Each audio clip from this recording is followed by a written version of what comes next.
열왕기하 23장 21절부터 30절입니다. 왕이 온 백성에게 명령을 내렸다. 이 언약책에 기록된 대로 주 당신들의 하나님께 감사드리는 유월절을 준비하십시오. 사사들이 이스라엘을 다스리던 시대로부터 이스라엘과 유다 왕들의 시대에 이르기까지 어느 시대에도 이와 같은 유월절을 지킨 일은 없었다. 요시야 왕 제18년에 이르러서야 비로소 예루살렘에서 주님을 기리는 유월절을 지켰다.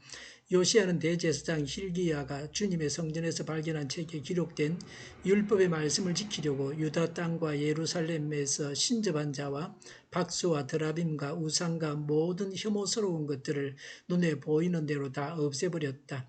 이와 같이 마음을 다 기울이고 생명을 다 하고 힘을 다 기울여 모세의 율법을 지키며 주님께로 돌이킨 왕은 이전에도 없었고 그 뒤로도 다시 나타나지 않았다. 그러나 주님께서는 유다에게 쏟으시려던 그 불타는 진노를 거두어 들이시지는 않으셨다.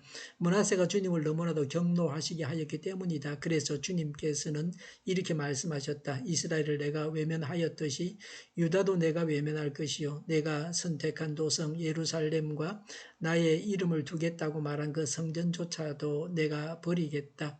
요시아의 나머지 행적과 그가 한 모든 일은 유다왕 역대지략에 기록되어 있다. 그가 다스리고 있었던 때에 이집트의 바로 느고 왕이 아시리아 왕을 도우려고 유프라테스 강 쪽으로 올라갔다. 요시아 왕이 그를 맞아 싸우려고 머깃도로 올라갔으나 바로 느고에게 죽고 말았다. 요시아의 신하들은 죽은 왕을 병거에 실어 머깃도에서 예루살렘으로 옮겨와서 그의 무덤에 안장하였다. 그 땅의 백성이 요시아의 아들 요아스를 데려다가 그에게 기름을 붓고 아버지의 뒤를 잇게 하였다. 아멘. 요시아 왕이 유월절을 지켰습니다. 요시아의 종교 개혁의 절정입니다. 21절에 왕이 온 백성에게 명령을 내렸다. 이 언약책에 기록된 대로 유월절을 준비하십시오. 22절에 사사시대로부터 이스라엘과 유다 왕들의 시대에 이르기까지 어느 시대에도 이와 같은 유월절을 지킨 일은 없었다고 했습니다. 히스기야도 유월절을 지켰지만 규례대로 한 것은 아니었습니다. 요시야는 출애굽기 12장 3절부터 20절 또 출애굽기 13장 5절부터 10절에 기록되어 있는 유월절 규례대로 유월절을 성대하게 지켰습니다. 23절에 요시야 왕 제18년에 유월절을 지켰습니다. 말씀대로 유월절을 지키는 위대한 일을 했습니다. 사실은 늘 이렇게 해야 했었는데 그렇게 하지 못했습니다. 하나님을 예배하는 데 있어서 성경대로 했다고 하는 것은 개혁의 핵심이 제대로 되었다고 하는 것입니다. 하나님을 바르게 예배하는 자가 신앙의 바른 자입니다. 예배 갱신은 교회의 갱신으로 이어지고 교회의 갱신으로 사회가 변하게 됩니다.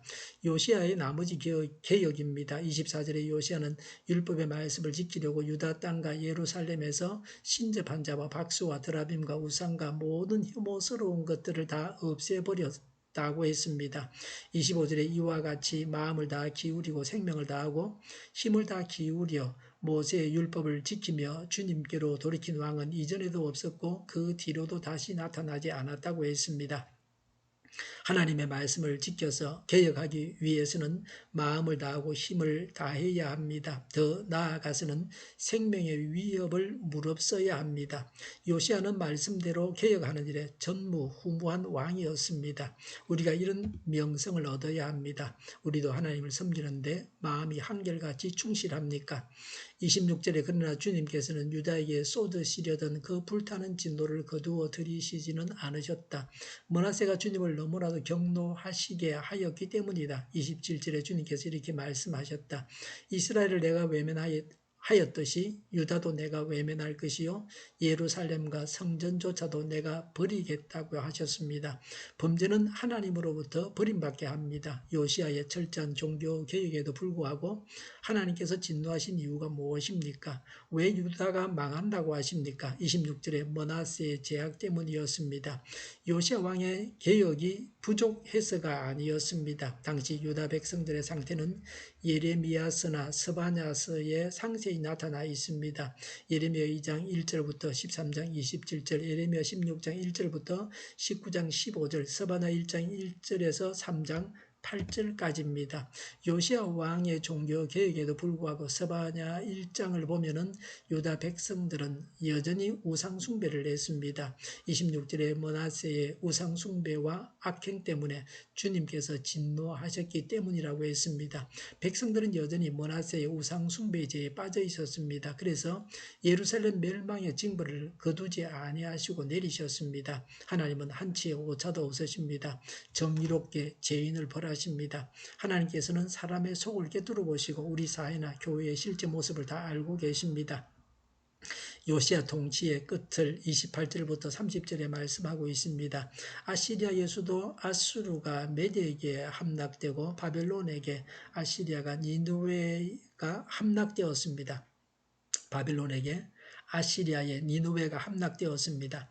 아시리아의 나머지 군대는 하란으로 도망을 하였는데 이집트가 도망하는 아시리아 군대를 도우려고 북쪽으로 원정을 나왔습니다. 그런데 유다는 아시리아의 제기를 두려워해서 이집트와 싸우게 됩니다.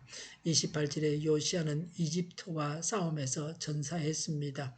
역대하 35장 21절과 22절에 요시야는 하나님의 말씀을 거역하고 싸움에 나갔다가 전사했습니다. 그래서 유다는 이집트의 속국이 되었습니다. 이 일은 요시야 자신에게 있어서는 유다 왕국의 멸망을 보지 않고 죽게 했습니다.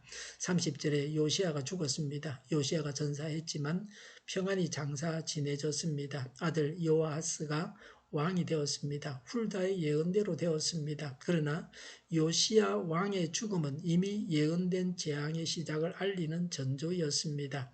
하나님의 말씀대로 개혁하는 신실한 종이 되어야 합니다. 지도자나 따르는 자가 한 마음이 되어야 온전한 개혁이 됩니다. 지도자가 아무리 철저한 개혁을 시행해도 백성들이 따라주지 않으면 죄악에 대한 하나님의 심판을 면할 수 없습니다. 물론 하나님을 위해서 개혁의 선두에 섰던 지도자들은 하나님께서 마지막 날에 주시는 상을 받을 것입니다. 지도자나 따르는 자가 한 마음이 되어 행해야 하나님께서 받으시는 개혁이 될 수 있습니다. 지도자를 따라서 성경 말씀에 따라 고치는 일에 잘 임하고 있습니까? 이것이 문제입니다. 기도하겠습니다. 지도자와 따르는 자가 하나님 말씀에 철저하게 개혁하게 하여 주시옵소서. 오늘보다는 내일이 더 낫게 하여 주시옵소서. 교회가 분열되지 않고 하나가 되게 하여 주시옵소서. 모든 언론이 제 역할을 다하게 하여 주시옵소서. 정의가 강물처럼 흘러가게 하여 주시옵소서. 코로나19가 물러가고 백신과 치료제가 나오고 갇힌 생활이 끝나게 하여 주시옵소서. 우리 동일교회가 만군은집하게 하여 주시옵소서. 예수 이름으로 명하노니 모든 병만은 물러가고 몸의 모든 부분들 온전하게 될지어다. 신유의 기적을 베푸셔서 지금도 저희의 질병을 고쳐 주시옵소서. 코로나19로 신음하는 모든 자들을 고치시고 온전케 하여 주시옵소서. 저희와 교회와 이 나라의 민족을 불쌍히 여겨 주시옵소서. 하나님께서 기뻐하시는 나라가 되게 하시며 오늘도 하나님 안에서 차고 넘치는 삶, 복된 삶을 살게 하여 주시옵소서. 많은 비로 인해서 피해가 없게 하여 주시옵소서. 좋으신 하나님을 찬양하면서 예수님의 이름으로 기도하옵나이다. 아멘.